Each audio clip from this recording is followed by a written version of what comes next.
Glad the technology is working, Rabbi Horowitz. Sort of.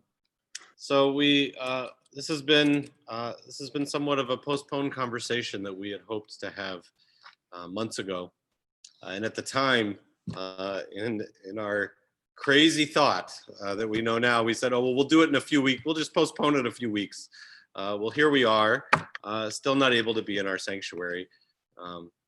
And so we don't want to postpone it any longer. It's an important conversation and one that we hope for our community helps to track where we've been through Rabbi Horowitz's tenure, what we've done to try to be increasingly welcoming of the LGBTQ community, as well as I'll try and share where I hope we're going and what inclusion means going forward.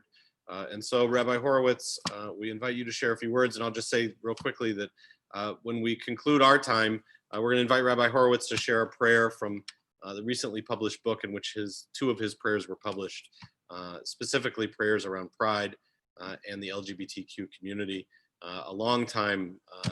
This has been a long time coming that we've needed a prayer book like this, and we're honored to have our Rabbi Emeritus have two prayers chosen to be a part of it. So. Rabbi, we turn it to you to share with us, where have we been? What are the points that we should be looking back on and mark as part of our history and as part of an important journey that we've taken? Thank you, Rabbi. First, let me say it took me a while to figure out how to get my tie on, and even longer to figure out how to get on this meeting. But other than that, everything's under control. I want to start even before I came to the temple. I'm going to go back to 1964. 1964, I entered the Hebrew Union College Jewish Institute of Religion in Cincinnati. At that time, all of us who applied had to go through a psychiatric examination with the school psychiatrist. I don't know if that was true in your day, Rabbi. Was it? I always thought that the real meaning for that was that the college knew we were crazy. They just wanted to know how crazy we were. I later found out that a major part of that interview was to weed out gay men from entering the rabbinate. And I would label that period of time as a time of intolerance. We didn't even want to acknowledge the existence of the gay community, certainly not within our ranks. And so we ignored it. We pretended they didn't exist. And I must tell you, the examination failed because many a rabbi who was gay was entering in the college and serving as rabbis. But I jump now to a conference of the Union for Reform Judaism, then it was known as the Union of American Hebrew Congregations, in 1977.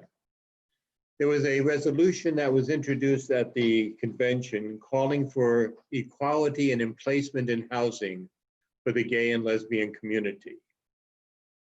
It was a step forward in terms of support of civil law and civil rights. But I must tell you, we excluded ourselves. Congregations were not bound by that resolution. And I sat there thinking to myself, I wonder if there is a single president or board member sitting here today who would knowingly hire a gay or lesbian rabbi. And I suspect they would not have. And so I jumped forward to 1990. 2 weeks after my daughter came out to us and told us she was a lesbian. I was at the CCAR convention in Seattle, Washington. At that convention, there was only one major order of business, and that was to debate a resolution that would support the College Institute in ordaining gay and lesbian rabbis. I must tell you, bi and trans was not yet even in the vocabulary list. And I sat there and I listened, and the debate was hotly contested. And there was one of our colleagues that got up and he had a Bible in his hand. And I knew that Bible had been stolen out of the hotel room because rabbis don't, that was the Gideon Bibles, rabbis don't travel with Bibles.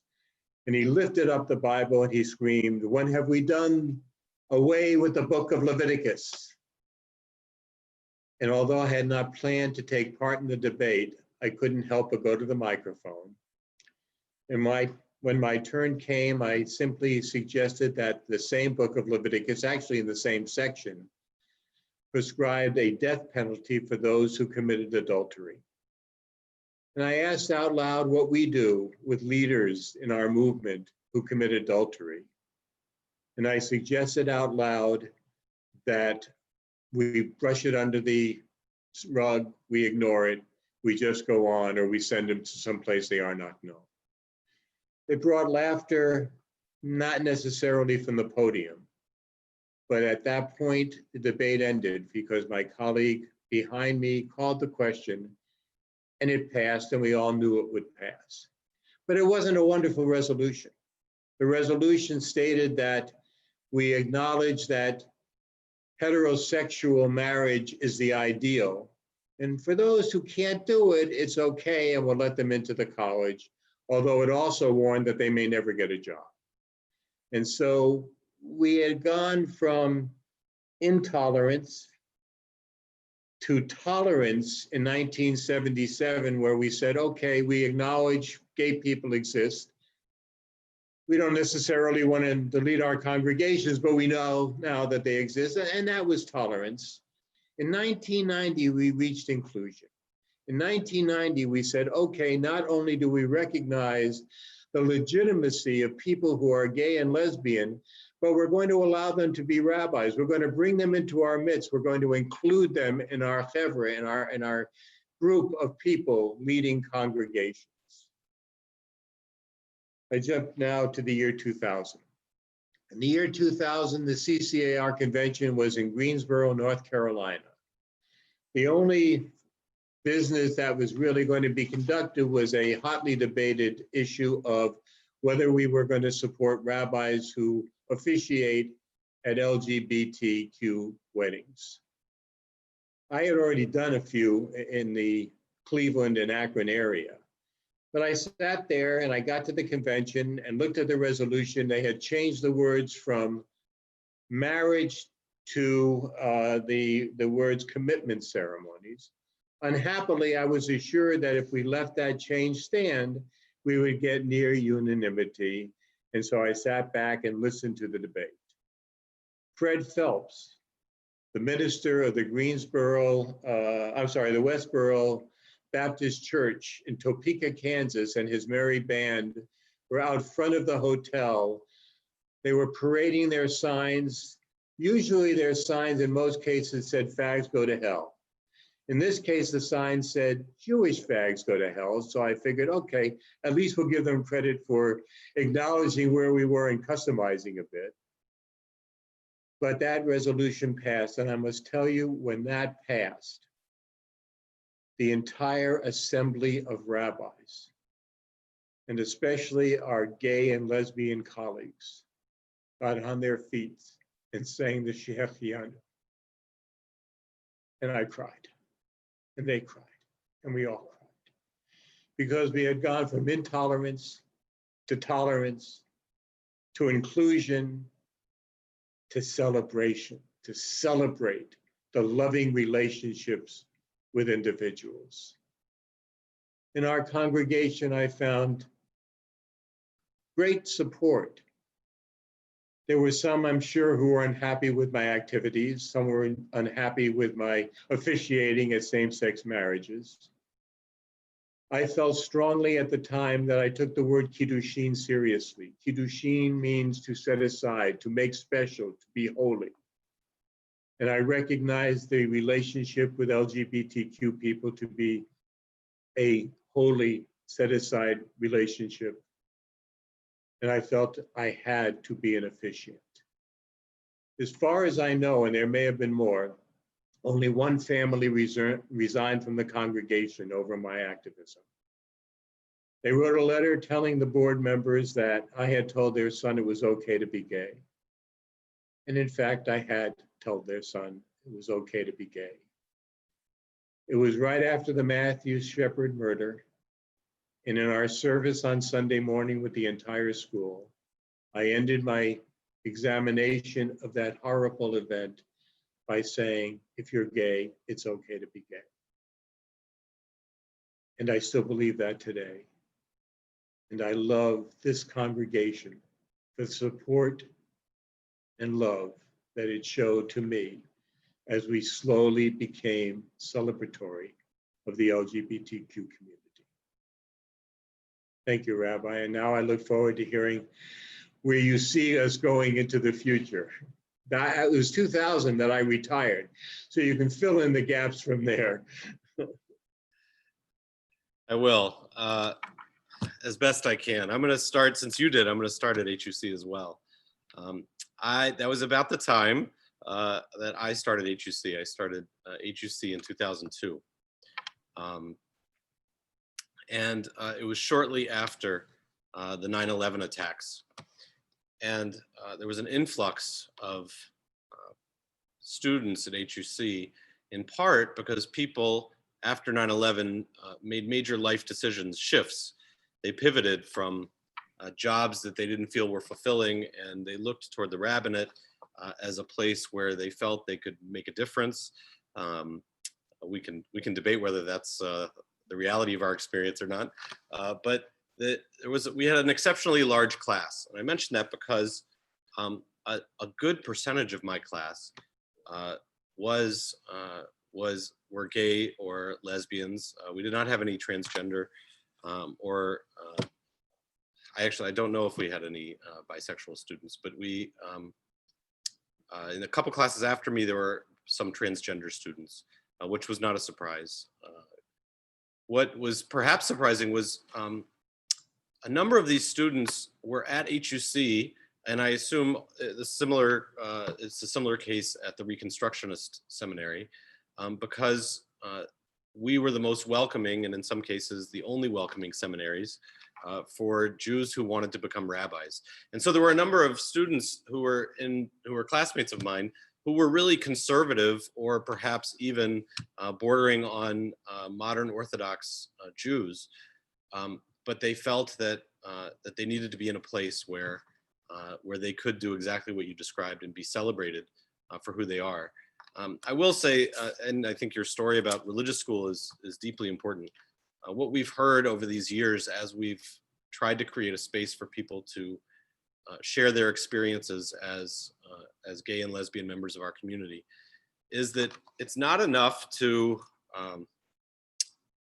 simply be okay with people who are gay. In other words, welcoming is not the same as accepting, and not the same as celebrating. We're actually, and this is part of what I want to share, I think it's not a coincidence that we're hearing a lot of the same language today around racism.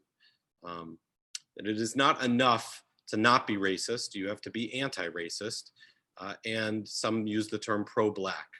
And the difference is, as I had posted this video months ago, I'll post it again in light of this conversation, of a rabbi who shared his experience growing up as a gay young man in his synagogue, and his experience not knowing, because nobody said anything homophobic, but nobody said anything positive about being gay. And so he understood that to mean that it wasn't good to be gay. He didn't need anybody to point it out that it was bad. Since everybody was talking about how good it was to get married if you were a man and a woman, and how good it was to have children in a heterosexual family, he knew that his being left out was not by chance. And so he didn't feel that the Jewish community loved him. And so I look back and I think about the journey that you described, knowing that it wasn't easy, but also knowing that there have been great successes. I don't think we're done. We still have work to do here at Temple. I'm hopeful that when we reopen and have people in our building, that we will not only celebrate, as we are this evening, those in our community who are gay or lesbian or transgender, but that we will also have visible signs welcoming them into the building, stickers on our doors, ways to show the world that if you're new to our congregation, if you're walking in the doors, that you should know that you'll be celebrated here. But I also want to say that I think that what we've done with the LGBTQ community over the years is hopefully a model, a pathway for us to follow with other groups. And so today, the place I feel we are is that the word inclusion at one time referenced mostly the LGBTQ community, perhaps along with the word outreach was intended to include the interfaith community. But I actually think that the way that the journey we've been on and the successes we've had with the LGBTQ community are our standard now for what we need to do with the interfaith community, where we still have a lot of work to do. Currently, we're seeing very vividly the work we need to do with the African American community.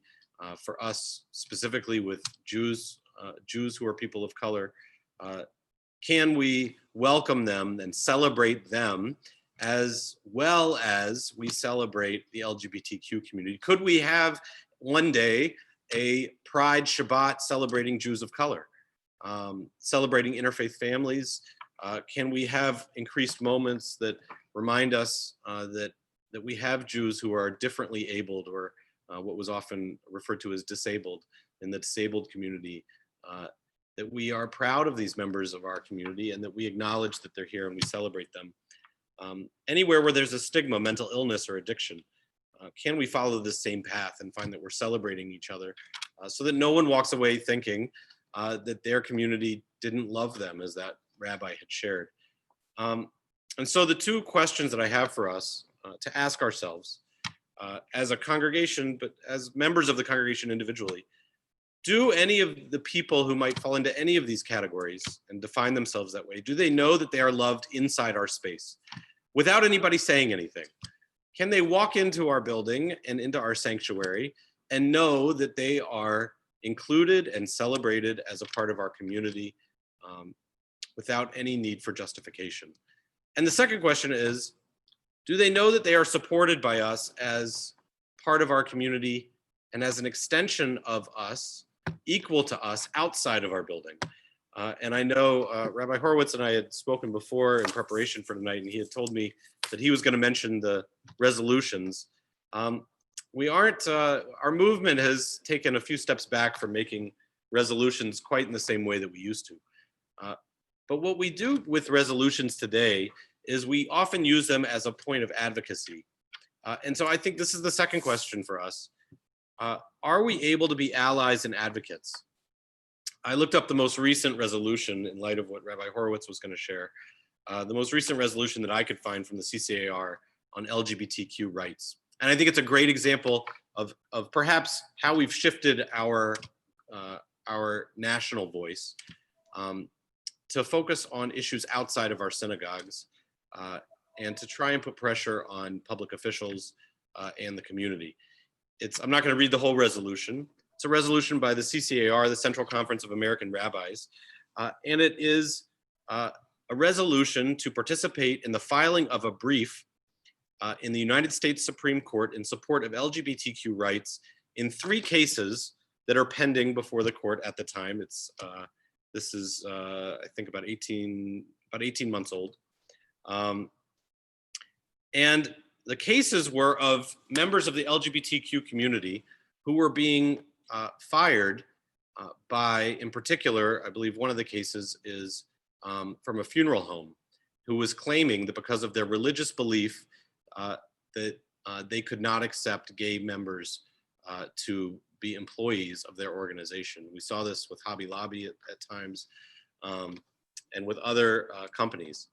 And so I think what we have done as a movement is we have said we must be allies and we must advocate publicly, not just because it's something that's important to us, but also because we have a religious voice. And too often, religious voices are being used to harm and hurt and segregate minorities, and particularly the LGBTQ community, from having fair treatment in society.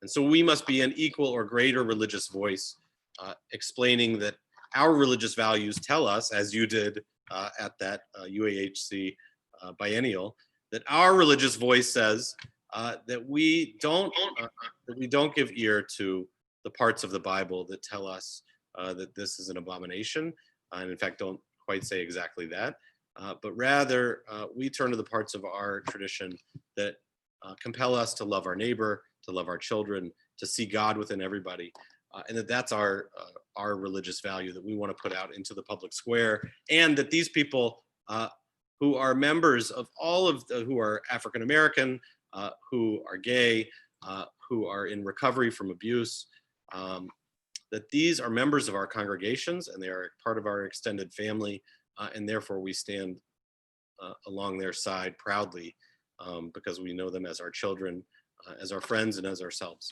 And so my hope is that we learn to be inclusive publicly and to celebrate people in our congregation. We have so many ways in which we can do that, and that we find that in fact helps to grow our congregation, not because we want more people in number, although we always do, but because we find that we are growing by finding out exactly who we are and who we've always been.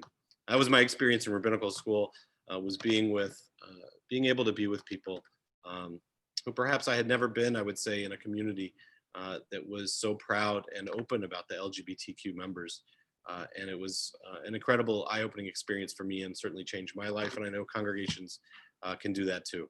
And so we want to close with something that is a great example of exactly where we are today, I think, and where you continue to be a leader for us, which is sharing prayers published in books that are to become a norm for us. And so we invite you to close this part of our service with a prayer that you wrote, and that we're so proud that other congregations will get to share, and that families will get to share in particular when they're in moments when prayer is certainly worthy. If you want to introduce it a little bit and then share the prayer, that'd be wonderful. Thank you, Rabbi. When Wendy came out to us in 1990, I was not the model parent. I was frightened for her. I thought maybe she had to get help. I was frightened for myself. I had no idea of how it would affect me and my congregation. I had no idea of how it would affect my family among our friends. So I wrote this prayer at the request of the editor of Mishkan Ga'ava, Pride Dwells Here. And it was a prayer I wish I had thought of when Wendy came out, a prayer I wish I had access to when Wendy came out. And so I'm going to read it to Wendy now, who I think is watching from Minnesota. Adonai, I have learned that my child Wendy is a lesbian, and I look to you for strength. I pray for the strength to learn and to understand. I pray for the strength to overcome my own prejudice. I pray for the strength to face my own fears as I encounter my family and friends. I pray for the strength to support my child in the face of an environment filled with prejudice and hate. I pray for the strength to embrace my child with compassion. I pray most of all for the strength to love my child unconditionally and with a whole heart. Baruch atah Adonai Eloheinu melech haolam, matir asurim. Blessed are you, Adonai, our God, sovereign of the universe, who frees the captives. Amen. Amen. Thank you. Thank you, Rabbi Horowitz. Thank you for joining us tonight and for continuing to be such a wonderful voice for us to hear and to follow, and for continuing to be a leader in our movement. So we thank you for sharing that and your thoughts. We're going to turn now to our prayer books as we turn to the words of Aleinu.